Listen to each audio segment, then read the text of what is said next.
मी ना माझ्या आईसाठी एक कविता लिहिली आज. आई व मला डबल येऊन तर पोटात राहावं असं वाटतंय. घरचे आहे, दारचे आहे, मित्र आहे, मैत्रिणी आहे, पूर्ण दुनिया आहे, पण घडी घडी तुले पाव वाटते. आई व मला डबल येऊन तर पोटात राहावं वाटतंय. बहीण म्हणते काही येतं व तू घरी. भाऊ म्हणते पुण्याहून येताना मला शर्ट आण एक तरी. बाबा म्हणतात तिकीटाला आहे ना तुझ्याजवळ पैसा पाणी. पण आई फक्त तूच म्हणतं आरामाने ये जा बाई.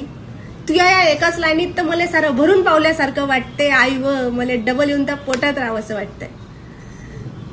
तुझ्या घरी आल्यावर मी माय बॅग कुठं ठेवू आता मला समजत नाही. तुझ्या घरी आल्यावर मी माय बॅग कुठं ठेवू मला समजत नाही. काऊन की आता त्याच घरात मला माई एक बी वस्तू दिसत नाही. हा मला माहित आहे 4 दिवसाच्या वर मला राहा लागत नाही. मला माहित आहे 4 दिवसाच्या वर मला राहा लागत नाही. म्हणून 4ही दिवस मी त्या घड्याळीकडेच पाहत नाही. मॅटासारखी घरातल्या वस्तू उद्भीतीत मी माझ्या लहानपणी शोधत फिरत असतो. मग 4 दिवस झाले कीच मी माझ्या बॅगीकडे पाहतो.